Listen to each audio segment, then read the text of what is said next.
Welcome into Season 5. This is episode number 22 of the Outlap F1 podcast. It's our 2023 Hungarian GP race review. You've got Andy, and he is back. He is stateside once again. Say hello to Mr. Cody. How's it going, my friend? It is good to see you. How's the world traveling? Oh, it was a blast. I had a great time. It's funny to come back to the Chicago area and have 80s feel like like a walk in the park. It was so hot, but yeah, great time. Still turned around with the sleep schedule, but it's coming back. So yeah, glad to be back. Well, I hope the earlier start time this morning than most. I don't know if that would have helped or hurt you this morning, but It's not so bad in the morning. It's when it gets to be like the early afternoon, like 1 or 2 o'clock. Brain's like, it's time for bed because it's like the middle of the night in Japan, and I'm like, oh, I can't do it. Okay. Well, like I said, it's good to see you. Welcome back. I'm glad the trip was a lot of fun. I want to see pictures, and I'm sure you guys will regale us with stories Oh, yeah. all in due time. But yeah. So yeah, if you're here, we have a race to talk about. We have the Hungarian GP to go through, and if you found us, you can also find us on Twitter. And I have to, put in again what is left of it. I don't know how long we're going to be calling it Twitter, apparently, but we're over there. We also have a Threads. I did start a Threads. I haven't really used it a ton yet, but it is something that I may end up having to use more and more. So you can find us there as well, kind of get the same type of social media coverage of the weekend. I'll try to do as best I can between the two of them. Instagram, Discord, Reddit, and of course YouTube at Outlap F1 Podcast. See the link tree in our show notes. If you happen to be watching this video on YouTube, do us a solid, click the like and subscribe button, or if you're on your favorite podcasting app, click the five-star buttons, particularly Apple Podcast or Spotify. It just helps it come up in search results and helps us get our content to you that much quicker. You can email our show, chatnow@outlapf1.com. We'll get you there. You can check out the website, www.outlapf1.com. We'll take you there.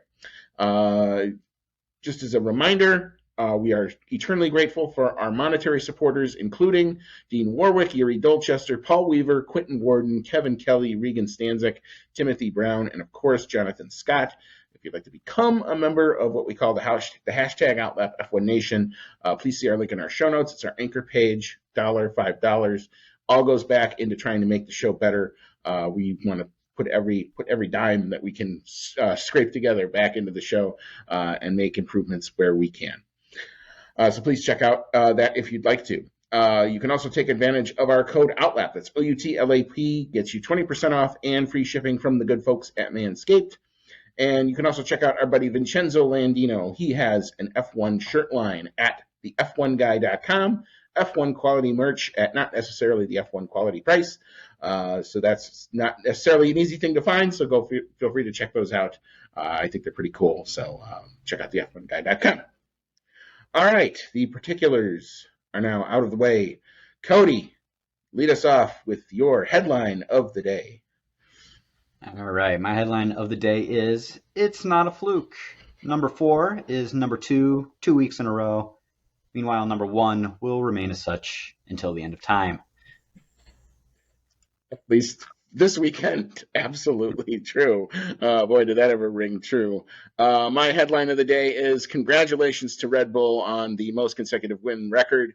Whatever your thoughts on them, you cannot argue with these results. And then my other headline is, yeah, that McLaren thing, it's now a thing. Upgraded pace confirmed. This was the type of racetrack that would have probably scared the absolute you-know-what out of me. Hot, sticky, tire melty conditions, an exact opposite of a few weeks ago when they first brought the upgrade, and it didn't matter. They were still fast. So, yeah, count my excitement level upgraded, if nothing else. All right, so back on Saturday, we will get into the qualifying, and this was the first qualifying with what we need to call the, quote, alternative tire format, but I will take you through the results here. Let's see. There we go. All right. So going out in P20 was the Williams of Logan Sargent. P19 was Kevin Magnuson. P18 was George Russell. P17 was Yuki Tsunoda. P16 was Alex Albon. Advancing through to Q2, but going no farther. In P15, we find Pierre Gasly. P14 was Lance Stroll. P13, Daniel Ricciardo on his AlphaTauri debut or re-debut. P12 was Esteban Ocon. P11, just missing out on the Q3 shootout, the Ferrari of Carlos Sainz. Advancing through to the top 10 shootout from 10 to 1. P10 was Nico Hulkenberg in the Haas. P9, Sergio Checo Perez. P8, Fernando Alonso. P7 was Valtteri Bottas. P6 was Charles Leclerc. P5, personal best qualifying for him was Joe Granu in the Alfa Romeo. P4, Oscar Piastri in the McLaren. P3 was Lando Norris in the other McLaren. P2 was Max Verstappen in the Red Bull with a lap time of 1:16.609. Pole number 104 for Lewis Hamilton in the Mercedes. Cody, what was your thoughts on the qualifying? I actually thought it was a really exciting session, and I didn't remember that we were going to be doing an alternate qualifying format this time. So when it went into that, the first round of qualifying and everyone's on hards, I was like, what the hell is going on? I shot you a message and you cleared it up for me real quick. But I think it seemed like, at least in the first couple sessions, that it was throwing things for a little bit of a loop. I'm not sure if the qualifying was exciting because of the new tire format that they used, or if it was just crazy because everyone's been bringing upgrades and you had teams that usually have no business being that close to the front, like the Alfa Romeos punching through. But I thought it was really exciting. Definitely a lot of unusual placements. You got George Russell way at the back. You got Valtteri Bottas and Zhou Guanyu really close to the front, and of course you've got someone other than Max Verstappen getting a pole. And I was actually cheering from my seat when Lewis Hamilton took it by, what was the margin, 0.003 of a second? Yeah, it was incredibly close. Less than a tenth of a second covering the top three. I mean, that is insanely close. I haven't seen the overlay. I want to see the overlay of each of the laps amongst the three of them, because it was that freaking close. And I as a McLaren fan, it was an exciting session for me. All I heard when Lando crosses the line, he sees the big board and he's reading the times and he just goes, "Fuck!" really loudly on the radio. And I'm like, dude, why are you so upset? And he's like, I wanted the pole, man. We don't have many chances to get those. So, I mean, they clearly meant that they were all letting it all hang out. And Lewis Hamilton, one hell of a lap in the Q3 session to put that together and to actually take it a bit to Max, who between the Friday and Saturday didn't look, super comfortable. So, you thought maybe going into the weekend, like, oh, this is the Hungaroring. This doesn't suit the Red Bull quite so well. Maybe we'll maybe here's a chance to do some things. We ended up with a mixed up grid and we ended up with a tight qualifying session. But here's what I'm going to tell you. The Hungaroring is always a tight qualifying session, and the Hungaroring usually gives you some people out of position, either to the good or to the bad. So I don't know that it was the tire thing that did it, but having watched both of the practices, or all three of the practices, and then going into that qualifying, it felt much more, especially the Q1, like a tire test. Where it was almost teams lining up 2 by 2 by 2. Now you end up with George Russell in the back because of some execution issues. I don't think it was a question of, that the hard tire was the bogey tire. So, I put in some notes about the alternative qualifying format now that we've seen it. To me, there has to be a better way to save costs and be more environmentally friendly. It made all of the Friday running almost moot. You really didn't know where anybody was, and you didn't know where anybody was. It felt like a test session all over again. And people pay good money to watch that Friday stuff. So from a fan perspective, it was really annoying. And the other thing it does is it takes strategy calls from teams like Williams, who, basically set their whole thing up to really do well on the softer tires, and then they just Hmm. try to kind of get through the race based on where they qualify. Well, you take that bullet basically out of their chamber. So you didn't see the Williams do really well here at all with that. Yeah. We got a mixed up grid, but like I said, it was more a function of the mistakes than the tires. Now, the other thing is I think with this track, we also got very, very fortunate that we didn't have anybody spin off on that hard tire session. To me, is you're gambling with a problem here. You don't have high speed corners here. You don't have the lateral flip and flop. You have it in some areas, but it's not as crazy as like where we're going to, like Spa.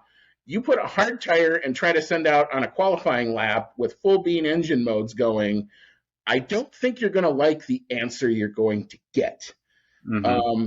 So, and the other thing is we were bringing the softest three compounds that we had. So your hard tire is a C3. In other places like Silverstone, that's the soft tire. So again, it just there's got to be a better way to do this than what we have here. I hope that the teams realize that this was probably not a good thing to tinker with. To me, qualifying's not broken. Leave it alone. Let's move on.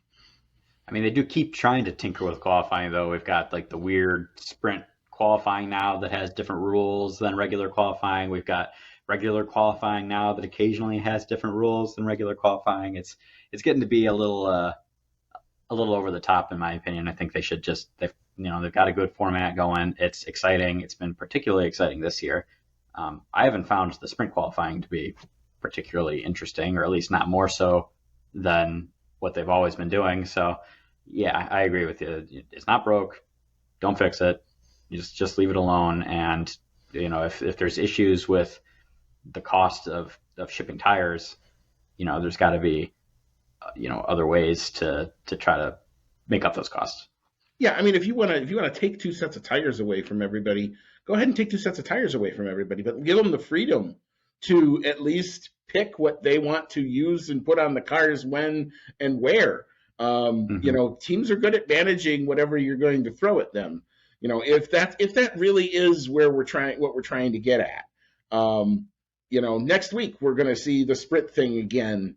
At Spa this time, and we're going to watch trying to smush the qualifying into Friday, and then then you basically kind of, as a fan, can kind of sit back and go, okay, well, the worst thing that's going to happen to anybody out of Saturday is we're down 8 points. That's the Hmm. absolute worst thing. So, like, if your rival wins the sprint, okay, it's 8 points. That shouldn't break or break anybody. So you can kind of almost relax as a fan. So that's kind of where I'm at, where I just kind of go, okay, well, here's a Saturday thing. Am I really that upset if they don't make Q3? A little bit. Am I really upset? The last sprint, I did get upset because like Lando was in P3 and then he had another bad first lap and ended up out of the points and he didn't end up scoring. And then I said, it was only worth 8 points. Calm yourself down. It's okay. Then I felt a lot better. I'm like, they'll get him on Sunday, and sure enough, he did well there. So, you know, to me, like I said, I think in your traditional format that we've had for a very long time has a natural build throughout the course of the weekend. And as long as you let that kind of happen, you can still get mixed up grids. This track would have always offered you a mixed up grid, kind of a wet and, well, it wasn't wet, but I mean, a wild type qualifying. So I don't know how much the tire thing did or didn't contribute to the overall grid, but overall, like I said, not a fan. All right, so we will now transition into the Sunday race, and we will start as we are apt to do with the back markers.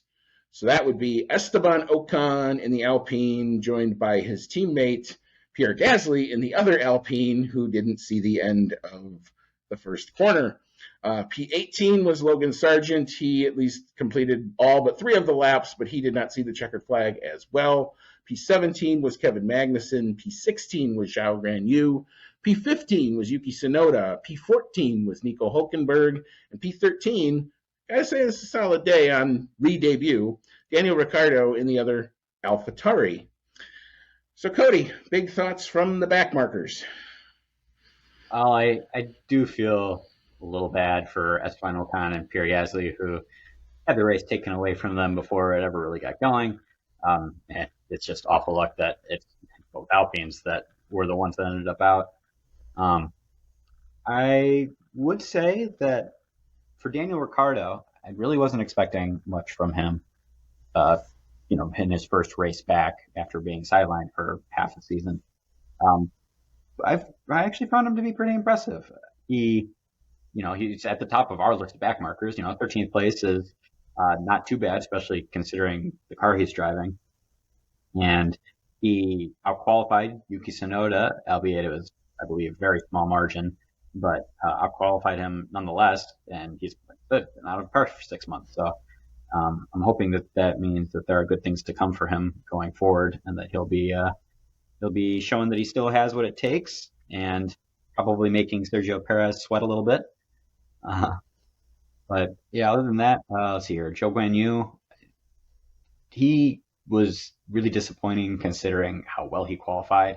Like, I thought it was going to be really exciting watching both Alfa Romeos competing up near the front. They were doing very well in qualifying, and then to see Joe pretty much drop like a rock off of the line, and then be more or less responsible for taking two cars out of the race, and then finishing way back outside the points, 11 spots back from where he qualified.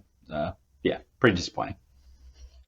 Yeah, not the weekend that could have been, I think, for Alfa Romeo. I mean, they came with a very radically designed new rear wing, and it definitely seemed to give them some extra downforce in the qualifying sessions, because they were definitely able to light up their tires right away, especially over the course of one lap. That was consistent for them in the practice sessions, and it was consistent for them in the Saturday qualifying itself.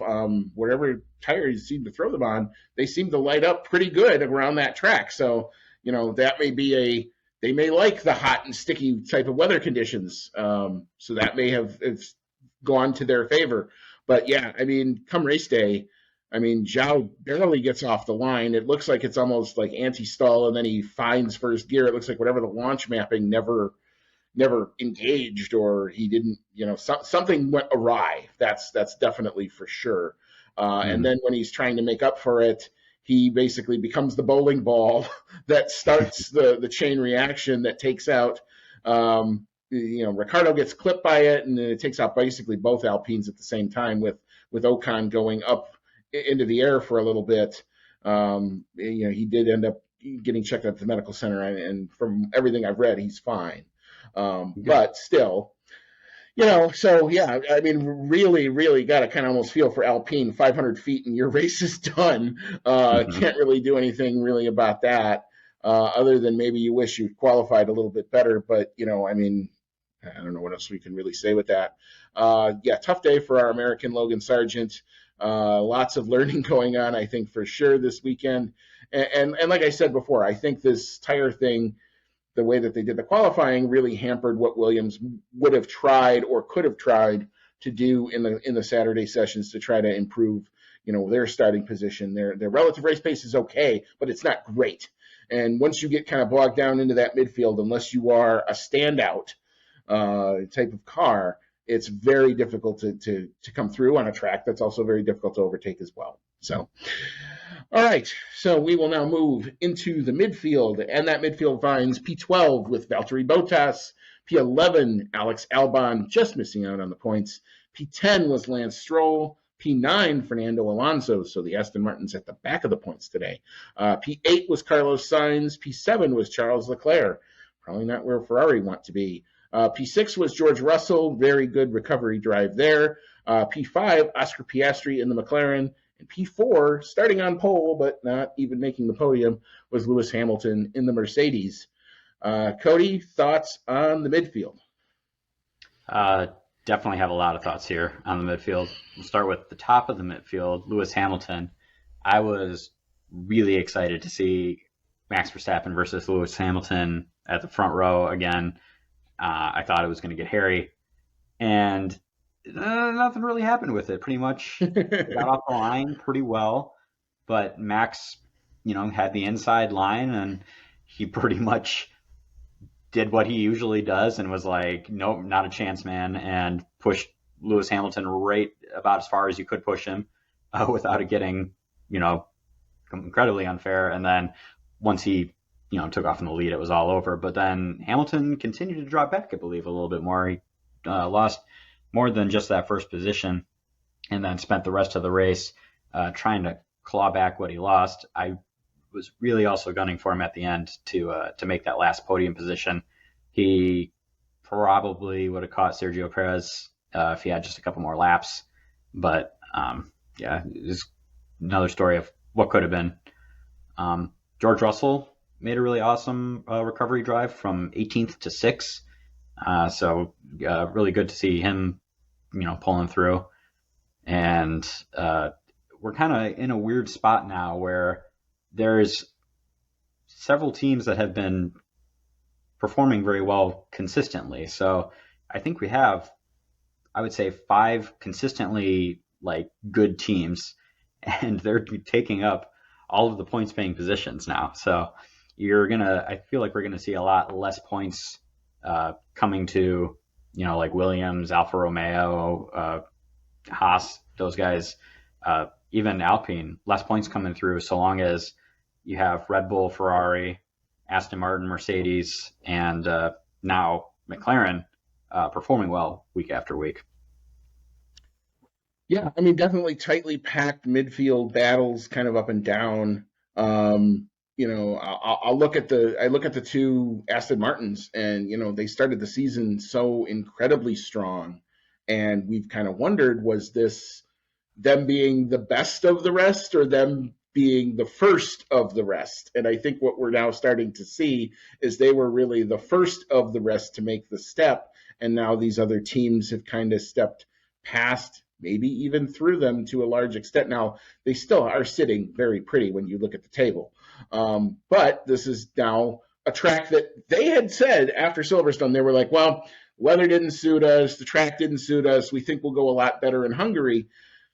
They only managed 3 points amongst the 2 drivers. So, and they finished, basically 2 by 2 with themselves and the Ferrari. So, and you really didn't hear or see hardly anything from Fernando Alonso. And once that you give that guy a sniff at a result, he's up for the fight. That much has not changed. But whatever it was, Aston looks to have lost some of the mojo a little bit. And you got to look at Ferrari and kind of say the same thing. My gosh, I don't get what's going on with the decision desk over there. You've got Carlos Sainz telling the engineer, no, I'm not going to go into that engine mode right now. It's not time for that. You've got Leclerc and Sainz both saying, can we get my teammate out of the way, please? And Ferrari telling them to hold station and getting a little heated on the team radio there. So, and they end up losing to George Russell, who, in the Mercedes, who did have, I think, probably the best recovery drive, or one of the best recovery drives that I've seen him do in his career. P18 to P6, that's hard to do. So you can say what you want about the Merc car. It's not awesome, but it's good enough to where at least you can carve your way through a good chunk of the midfield. And George, I think, acquitted himself very well there. Another kind of hard luck race, if you're talking to Oscar Piastri and the McLarens. He ended up breaking his floor about midway through that final stint, and then you could really see his lap time really, really suffer. So I think that definitely was a factor. But talk about great start. He had the best start of probably anybody other than Max Verstappen, and zips by his teammate and zips by Lewis Hamilton to take P2 off the line. So he was sitting really good up until the first pit stop, where it was Lando in third and Piastri in second, and what McLaren were doing were covering off the Mercedes because Lewis had just pitted, and so they boxed Lando first, even though he was the second car, to cover that move off. They then boxed Oscar on the very next lap to cover the Lando move, and it was just Lando's outlap was that much better. And I can also vouch, they told Lando on the team radio, 0 risk going into that turn 1, which is McLaren speak for, if you touch your teammate, get ready for the wrath of God to come down on you. So they were telling them not to necessarily race or mix it up amongst themselves. It just kind of played out that way. Oscar then settles into P3 for a while. But ultimately, the later the McLarens were on their tires, the more their pace was dropping off. It was just dropping off faster, clearly, than the Red Bulls, and faster than, at times, the Mercedes and Sergio Perez coming up. So he ultimately loses out to both Hamilton and Perez, but still a solid, for a rookie, this is another solid result. P5 on the day for Oscar Piastri. Yeah, he looked really good. Was disappointed for the second race in a row to see him, just missing out on that podium. I'm sure it'll come soon enough, but he's got to be sitting there going, God, so close. Yeah, I think part of it is just he hasn't been. I think this is one of those races where you said, okay, he didn't do any like obvious rookie mistakes type things, but this is one of those things where it became a more tire management race. He hasn't really been up there. He seemed to go through his tires a little bit more than Lando did, even given the same equipment. I think if you put him in this situation next year, I think you're going to see a different result. I don't think you're going to find him a minute off the pace. I don't think you're going to find him necessarily maybe even losing out to Lewis. I think Sergio was on a bit of a mission today to kind of shut everybody up. So I think that was, he was going up against the Red Bull and close, but not there. And then when we get to Lando, I'll talk more about, the McLaren relative pace and everything. But I do think you put him in this situation next year, I think it's better than P5, but this is still solid. All right, so we will transition into that podium where we find P3, Sergio Checo Perez, rallying back from P9 in qualifying. P2 was Lando Norris, a very hard-earned, stressful P2 for Lando Norris. And in P1, oh boy, just on a Sunday drive, corner one and was gone. Max Verstappen in the Red Bull. They set the record for the most consecutive wins with 12, 33 seconds up the road. Yikes, yikes, yikes, yikes, yikes. If we thought they were vulnerable on Saturday, boy, did Max shut everybody up on Sunday. Wow. Mm-hmm. Cody, thoughts on the podium? I thought that the battles for the podium positions, other than first, were probably the most exciting part of the race at the end. You had Lando Norris trying to hold on for second for dear life as Sergio Perez seemed to be reeling him in, and Lewis Hamilton coming along with him. And then it seemed that the pace for Perez just kind of dropped off. Maybe he had used up too much of his tires trying to catch up to Lando. And then he started falling back into the clutches of Lewis Hamilton, who I'm sure is also desperate to try to get that podium after getting the pole and then dropping back. So you had this dynamic of like, who's going to catch who? Like I said before, I think given a few more laps, Hamilton probably could have caught Perez. But, good on Checo for being on the podium, trying to, shut up all the naysayers. Make back in Q3 finally this week, albeit not very far into Q3, but being back on the podium in that Red Bull at least shows that he's got enough to play the team game and be that, useful rear gunner. And for Lando Norris, good on him. Number 2 for second race in a row. It looks like McLaren is now the real deal, and I'm hoping that it stays that way for your sake, because it's really great back up in the mix.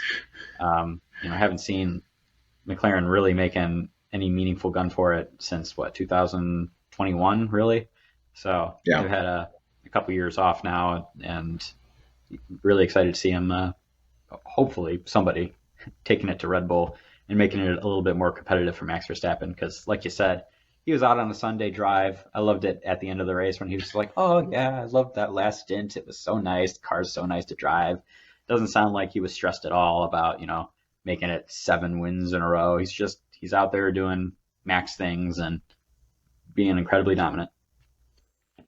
Yeah, so, first off to Sergio Perez, who had, I think, the weight of the collective F1 world at him, especially given the things going on in the sister team and now who's driving for them, needed to have a good Sunday, did have a good Sunday, manages to put it all together, did not have a good Friday at all, did not have a good Saturday if you're actually thinking about it, because, so it's an RB19 and it should be better than P9 if you're being honest.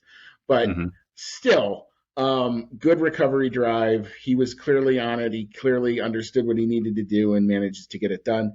He would he have gotten that second place? It seemed like it all hinged between it was lap traffic that actually I think played a much bigger role in this, even with the blue flags. But Norris comes up on Sargent and Hulkenberg, and he clears Sargent. And he had a little while before he could get into the blue flag zone for Hulkenberg, and there was that obviously team radio. Orlando's yelling, get these guys out of the way. They're not racing for anything, and of course that gets played, and Reddit will do what Reddit always will do with such things.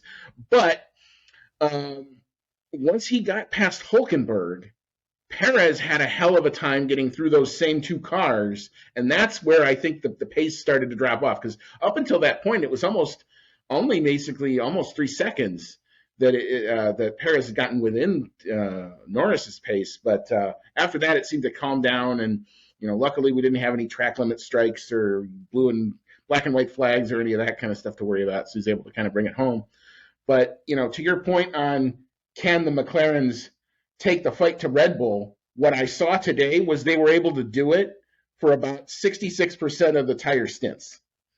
And it was that last third of the tire stints that is the difference. Why is it 33 seconds up the road? Well, it's those last third of the tire stints where the McLarens had to go into a lot more tire conservation mode.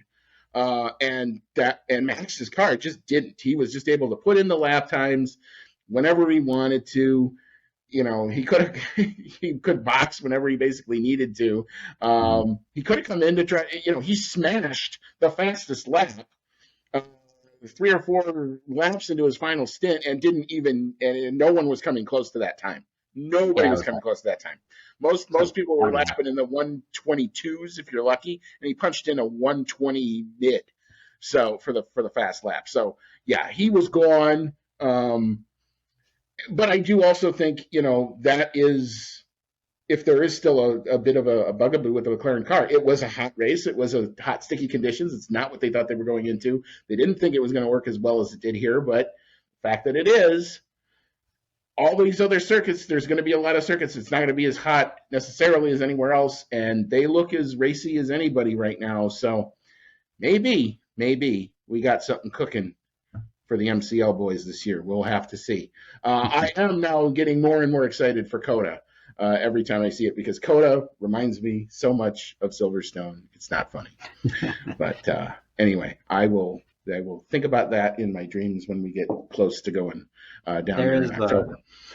There's a lot of upgrades and stuff that could happen between now and then, so I'm trying to keep the expectations tempered a little bit, but I was excited enough to break out the on that today. Nice. Looks good. Yeah, yours too. Yeah, this is 2 podcasts in a row where we've had everybody in MCL gear. I'm influencing you guys. It's nice. Mm-hmm. It's good to see. All right. So I guess that's it for the Hungarian GP. We will take a quick break. We'll pay a bill or two. We'll come on back. We'll look at where the standings are. We'll get into some fan emails. We've had enough of our takes. We'll get into some of your takes on what you guys saw, and we'll do our awards. We don't have predictions this week, so we won't necessarily do that, but that's okay. Cody will take it to me next week. I'm sure he's ready to do that. So come on back, and we'll get into your thoughts on the Hungarian GP. All right, welcome back to Season 5. This is episode number 22 of the Outlap F1 podcast. Pretty sure it's 22. Yes, that's what my notes say. It is 22. It's our Hungarian GP race review. You've got Andy, and he's back from Japan, and I'm along with Cody tonight. And we've just given our thoughts on the Hungarian Grand Prix. So let's take a look at where the standings shake out after today's round. Cody, take a crack at the drivers. All right. Our drivers' standings for 2023 as of the Hungarian Grand Prix are, to no one's surprise, Max Verstappen still holding on to first position and increasing his lead to a total of 281 points. So 110 points clear of second place, occupied by his teammate Sergio Perez, driving the second Red Bull. Third place, still, Fernando Alonso holding on to that position with 139 points for Aston Martin. Number 4 and number 5, the two Mercedes drivers, Lewis Hamilton and George Russell, with 133 and 90 points respectively, followed by the two Ferrari drivers in 6th and 7th, Carlos Sainz ahead of Charles Leclerc, Carlos Sainz with 87 points and Charles Leclerc with 80. Up to 8th place now, Lando Norris with McLaren at 60 points. 9th place is Lance Stroll driving that other Aston Martin with 45 points. And in 10th place, Esteban Ocon holding on for now for Alpine Renault with 31 points. All right, so looking at the team standings, again, in a league of their own, Red Bull Racing Powertrains, 452 points. It's a massive points haul for a little over half a season, but man, oh man. Mercedes check in with P2. They are on 223 points. In P3 is Aston Martin. The gap between Mercedes and Aston Martin is widened this round. They check in with 184 points. P4 is Ferrari. They are up to 167 points. P5, opening up the gap on P6, is McLaren Mercedes. They check in with 87 points. P6 is the Alpine team. They did not score today, so they remain on 47 points. P7 is Williams. They remain tied with Haas, but Williams has the tiebreaker as of right now. So Williams checks in P7 with 11, and Haas checks in with P8 with 11 as well. P9 is Alfa Romeo. Thought they could have scored. They could have overhauled two teams today had they managed to pull it off, but that did not happen. They remain in P9 on 9 points. And in P10, AlphaTauri Honda with those 2 points. All right. So you've heard our takes on the Hungarian GP. We'll now flip it over and get your takes on the Hungarian GP. It's the fan email segment. This is always one of my favorite parts of the show. Cody, Deanna's not here, so I guess it's your time to shine. All right. Our first fan email coming through is from Rachel Fleming. Thank you, Rachel. And she says, so that was a thrill ride, not. Though it could have been worse, could have had Hamilton and Perez on the podium instead of Norris. But firstly, was Joe taking bowling lessons from his teammate? Because that was painful to watch, and from a former Alpine junior to boot. Yes, Rachel, I agree. It was painful watching Joe take out those two Alpine cars right out of the get-go. Honestly, I would have been happy seeing Lewis Hamilton on the podium, maybe instead of Perez, but definitely more exciting having somebody who's rarely there, but more frequently now with Lando Norris. I mean, this is actually McLaren's, I think, first back-to-back podium since like 2011 or something like that, or 2013. It's been a while. It's been a long time since they've had back-to-back podiums. And I'll check my stats on that and let everybody know in the Twitter comments when they come for me. If that's how long it's been, it's painful. Yeah, I mean, it's been a while. Let's just put it this way. It's been a long time since they've been able to throw some good results consistently up. Not the most exciting of races. This was more of the 200-mile-an-hour strategy type race, which can be interesting in its own way, but you didn't have necessarily the full amount of wheel-to-wheel action until kind of the very, very end, and then you were almost wishing for another lap or two to see what could have come out of it. But, with respect to Alfa Romeo, what could have been for them, Grand Museau not getting the start, and then, turning into the bowling ball that takes both of the Alpines out. Yikes. Just not a good day for all of those teams combined, it seemed, especially after the first 500 feet. Yep, I totally agree. Next one from the Formula, and Formula says, all right, guys, here we go. I will say first and foremost that I do not like this circuit at all, but it delivered a fair bit of strategy battles throughout the field, which was great to see. I'm happy to see such a competitive McLaren too. Andy, do you think this pace will continue through the rest of the season? I, for one, think that it will, but they're going to have a whole bunch of teams that are right there with them. So while they're going to be fighting up at the front much more, it might be traded with a lot of the other teams that are there, like Mercedes, Aston Martin, and the like. Yeah, I can't seem to think that Aston Martin is just going to go away. I think they're too good to show I think these last couple of races, it's just something's off there, and I don't necessarily get it. I don't know if they're trialing new parts for next year, or what's going on, but something is off with what's going on over there. But the other thing is that I'm also confident that they can sort it out. They probably know what's up with it, and they can probably work to try to fix it. I do think the McLaren pace is legitimate. I do think that they're going to be racing Mercedes, Ferrari, Aston Martin consistently, probably throughout the rest of the season. Now, the difference between them and those other guys is they have the much bigger hole to dig themselves out of than those other teams have in terms of the points and it actually being competitive. So, it's 2 rounds in a row where they've scored close to 30 points. However, they're still 80 some points behind. They're literally 80 points exactly behind Ferrari. So as good as this run of form has been, they still have a bit of a mountain to climb. Now, if they can do it with another round next week, go into the break, come out of the break, we'll see what can happen. They're going to have to be consistent in order to really get back into that constructor fight. But I do think the pace is real. This was the type of track that they were very afraid of, and they were not shy about it and saying, look, we don't think this is going to suit our car. We'll see what happens. And they still come away with a P2 and a P5.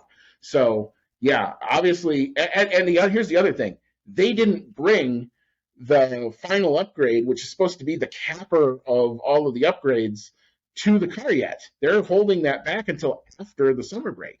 So, there may be still more to come. Now, the other thing is, and Cody, you rightly say, what are these other teams going to do? I think Mercedes has already kind of said they're almost done with this car. They're going to go on to next year. What do Ferrari do? What do Aston Martin do? That's going to kind of determine where this goes in the now expanded battle for best of the rest. I believe Aston Martin said something similar, that they are at this point focusing more of their efforts on next year's car. So I would really hope that they've got something else to bring to the car, because if they're not bringing much else, then they're probably going to spend a lot of time sitting where they sat today, in those last couple of points paying spots, which, isn't awful considering their last couple of years, but it would be a little disappointing to see Fernando Alonso scoring so many podiums at the beginning of the year, only to be relegated to 8th, 9th, 10th for the rest of the season. But hoping that also means that they're going to come out screaming next year. For our next fan email, Dave Doherty, back on the McLaren topic, your thoughts on McLaren and what can you say about their future? That was a masterpiece from McLaren. And we did kind of already talk about how McLaren is, excuse me, my cat clawing at the cup. McLaren definitely taking a big step forward these last couple races, and I would agree that at least for Lando, this race was something of a masterpiece, being able to hold off the would be podium takers behind him. Oscar Piastri, good race, probably still has a little bit further to go before he's on the same caliber as his teammate, but definitely very promising. Seeing a lot of that skill that he showed in F2, F3 coming through. So really excited to see what's going to happen with him over the next couple seasons. I'm hoping that, even if McLaren can continue to carry this performance level throughout the rest of the season, I am really hoping that it carries over to next season as well, because we've seen, over the past few seasons that, they have one season where they're looking really good and they're starting to be competitive and getting podiums, and then the next season there's some regulation changes or the car's just there and suddenly they're not. Hoping that they make this last more than a season. Yeah, and to your point, Cody, I think they're going to. I think they realized early enough in this year's car development that they had the problem. And I think that's what you're seeing with Mercedes, is they realized almost a little later that they had the problem. And now you're watching we watched everybody kind of make this pivot into what we're all kind of seeing as now kind of the new convergence. And the question is, who's going to be the one to finally actually, if they can, take it to Red Bull? I wouldn't call today a McLaren masterpiece by any stretch. It was actually quite stressful. If there were P2 and P3, that would have been a masterpiece. That would have been fine with me. And I would, if they double podiumed it, that's to me that would have been the topper on the cake. But this was good. This was good in a place they didn't think they were going to be good, really good at. So, to me, it tells me they're in now every round for podiums from now until the end of the year. Now they're going to have rounds where they're not going to score this type of result. It's just the nature of Formula One. It's racing. Something's gonna break. There's gonna be a slow pit stop. You gotta ease off. I have to ease myself off the hype train a little bit here. But to be in it every weekend is something that they're not used to, and a huge step forward. Now you start looking at decision making. Now to right now, they've not really let Lando and Oscar mix it up with each other. They've as soon as it's come even close to that, they've kind of said they put the stopper on it before it even starts. When does that start to erode? When does Oscar stop being patient with being the number two, and what happens then? So some fascinating things to watch for moving forward. It's fun when your team is good. I'm having a lot more fun these last 3 races than I have all the rest of the season, but still ways to go. Still a ways to go. I think Oscar Piastri probably stays patient until it comes down to him competing with Lando for a podium spot. Like if they're competing for third place, Oscar Piastri is going to want to get that podium, even if he has to take it from Lando. And I think and he's not going to give it up because he's been fighting for that team for years and years and years, and just finally, starting to get a car that can compete for podiums on the regular. So he's not going to want to give it up either. I bet that's the time when that's going to start to erode, and it could come sooner than later. Yeah, definitely. But I mean, you're seeing what in just even these last 2 rounds. This is why Oscar Piastri was as sought after as he was. This is why it was the tweet heard around the world, while we can still say tweet. This is why all that stuff was as big of a deal as it was. And, he could have been in an Alpine this year, and we wouldn't have ever gotten this type of combination. So it's fun. It's exciting, but there's still work to be done. There's still work to be done on this car. I'm hoping that they've already started with a much better fundamental base on next year's car, and that when we actually get to testing, it's not a painful experience anymore. I'd actually like to see them, be out there when they're supposed to be out there and doing the same things as everybody else and getting through their program a lot better. Mm-hmm. I agree. Our last fan email comes from, and I apologize if I butcher your last name, Roberto Moraes. He asks, why did the Mercedes and McLaren paces change so much during the race? They were complete opposites, it seems. Mercedes was nowhere at the beginning, and the Mercedes pit strategy seems off. They got overcut multiple times. I think that comes a lot down to just the changing dynamics throughout the race. You have cars getting lighter as they burn off fuel throughout a race. You have the track conditions changing, track getting hotter, becoming more rubbered in.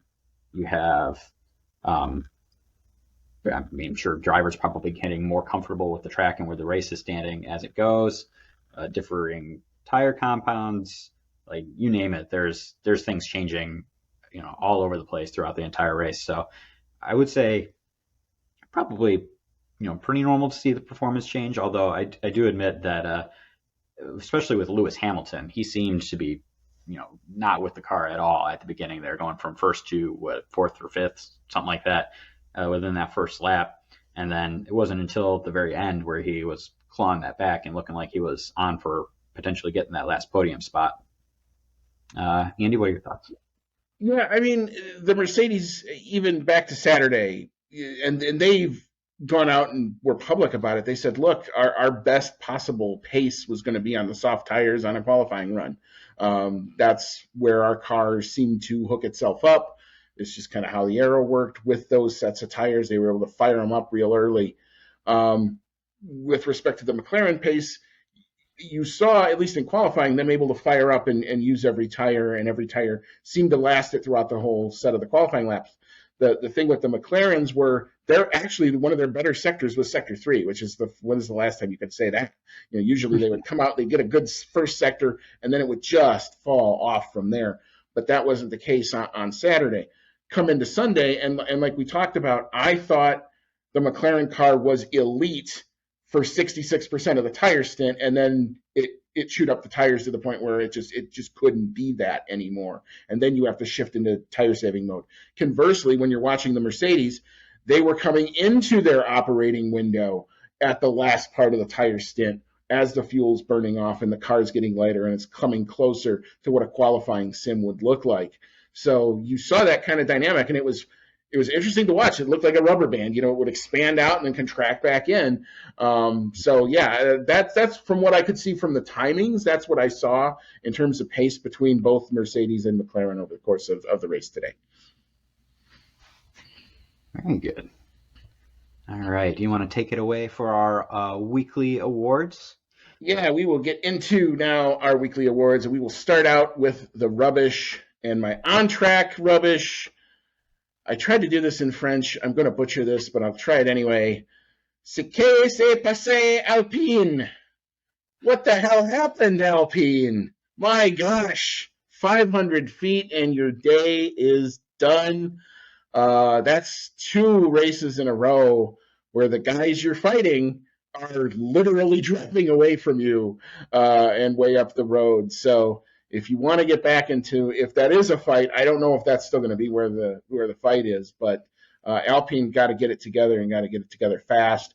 One of the off-track stories was they've shuffled their structure around a little bit. Again, Laurent Rossi is out as the CEO. He's moved to some sort of internal position. He's still with the team, but he's not necessarily doing anything in Formula One, and they've gone with another structure. It looks like Otmar is going to be president and chief of the entire F1 operation for the time being. So we'll see kind of how that dynamic works and if anything comes out of that. But that looks to be a head rolling, or at least moved around at Alpine.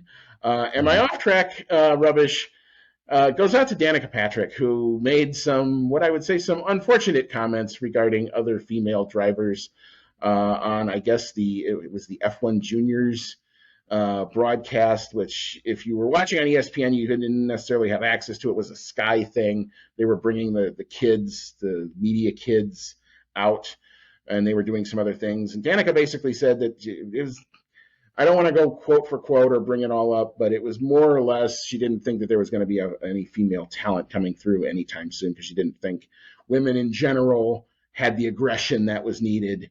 And I just think that that's unfortunate. I think you put a woman behind a car, I think they're just as good.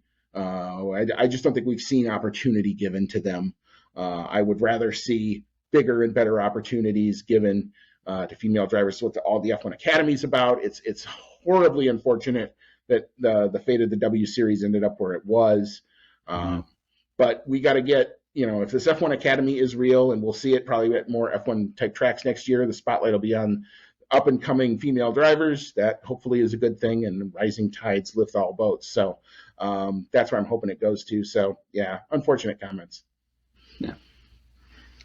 My rubbish award for the week is going to go to Zhou Guanyu for his taking a fantastic qualifying performance, the best of his career, and pretty much throwing it away on lap 1 with his slow start off the line, and then bowling with Alpines and Daniel Ricciardo.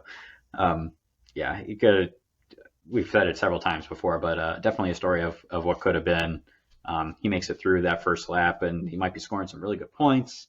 Alfa Romeo might be overtaking a couple teams, just within a couple points of them. It could have been really good for him, and it didn't materialize. So he's getting the rubbish award from me. All right, very good. All right, so we'll move into analysis paralysis, aka what did Ferrari do to muck it up this week? And not surprising, I'm going with Ferrari. The entire decision making over there just continues to baffle me. Carlos Sainz is apparently making switch calls now, which is not something a driver is supposed to be able to be doing, but I guess that happened today. Charles Leclerc and his pit wall, Carlos Sainz and his pit wall, both screaming at everybody to get other teammates to move out of the way, and nobody did. Even though they said they were going to, nothing ended up coming out of any of that. It all just it just feels so disorganized right now. I don't know what Fred Vasseur is going to do to try to pull it all together, at least for the rest of the season. I think in some stints the car is still good, but you got to execute better than this. And then, Leclerc gets the 5-second penalty for speeding in the pit lane. That's all on the driver. He's trying to try to push the limit on the in lap and make that early part of the pit lane before the speed limit kicks in, and I guess he just didn't do it. So whether he didn't hit the button fast enough, I don't know, but that's more on the driver than the pit wall. But yeah, just more of a comedy of errors today from the Scuderia.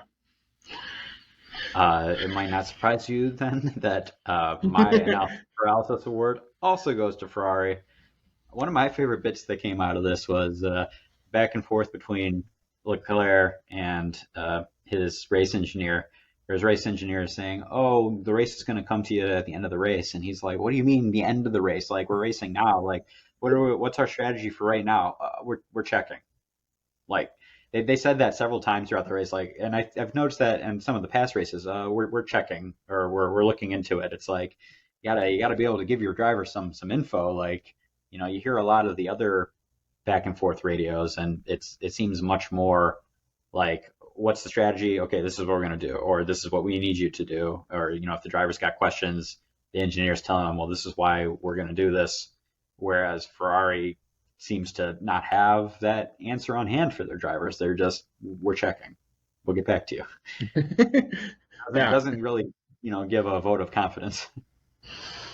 And that's what leads to the drivers questioning everything, and then everything turns into this board meeting where they're all sitting around looking at each other like, what should we do? Should we pit now? We should have probably pitted 3 laps ago. Oops, type of decision making. And to me, it's got to get better. That should be Fred Vasseur's mission: solve the decision desk, because if you can do that, I think you've got a lot of good things about what's going on in that team already.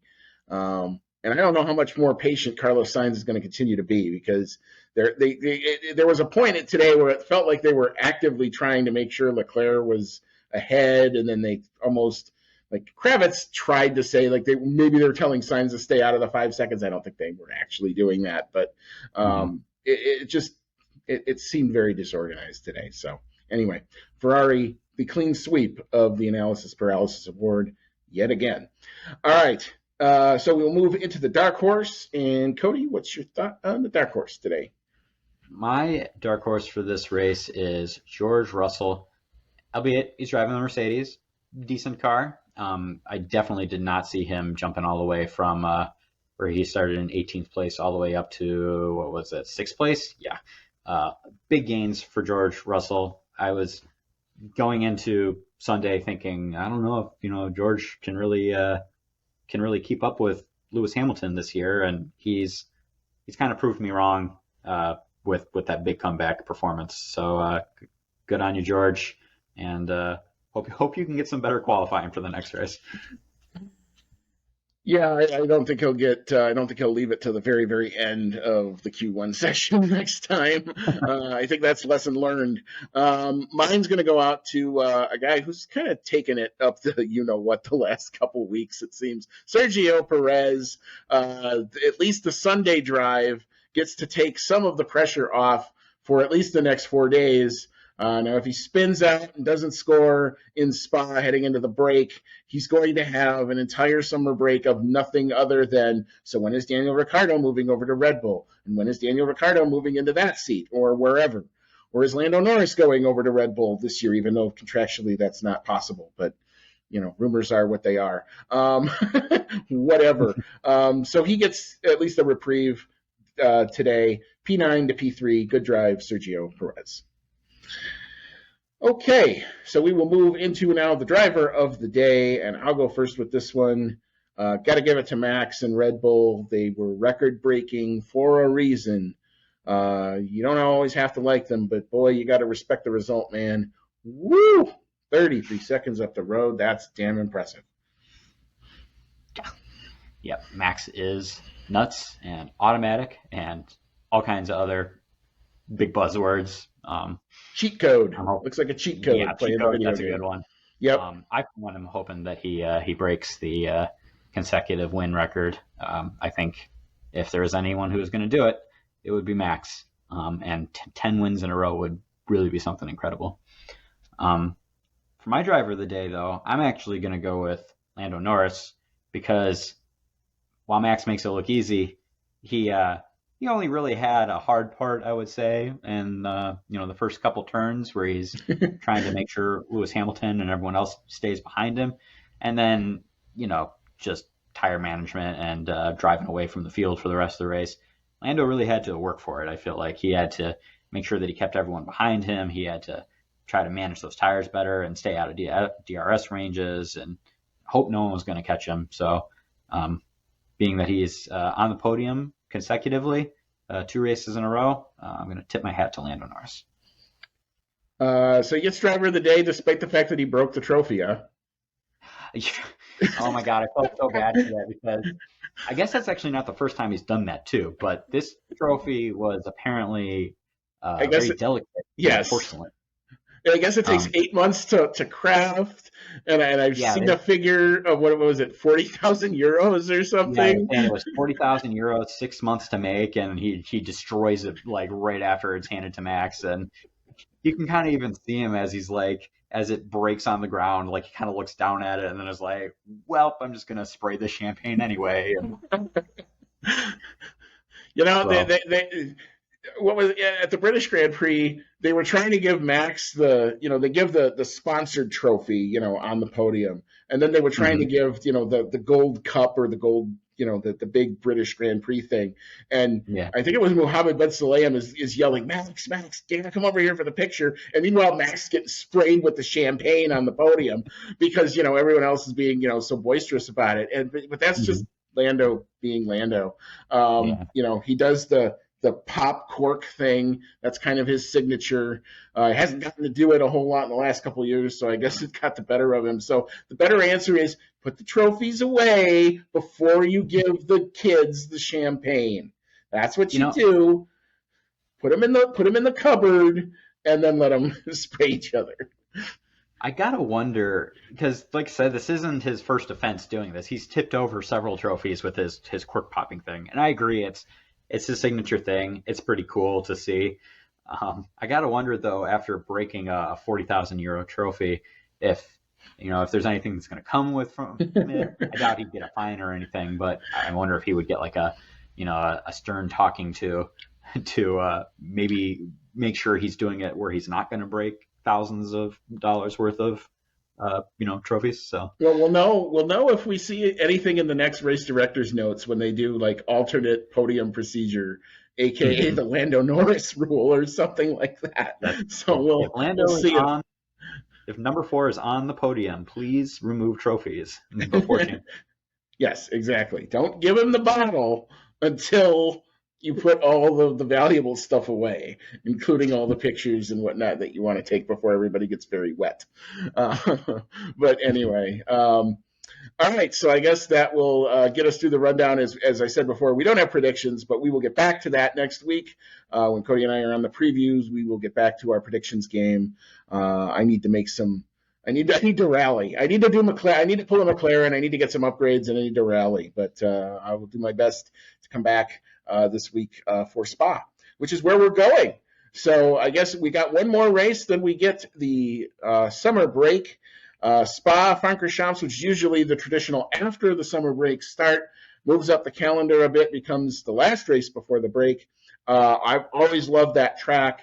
I think it may be a little bit somber because we had a death there not very long ago in one of the junior categories. So interesting to see how the drivers will take Eau Rouge and that whole complex. But hopefully we get through it with no problems, no issues.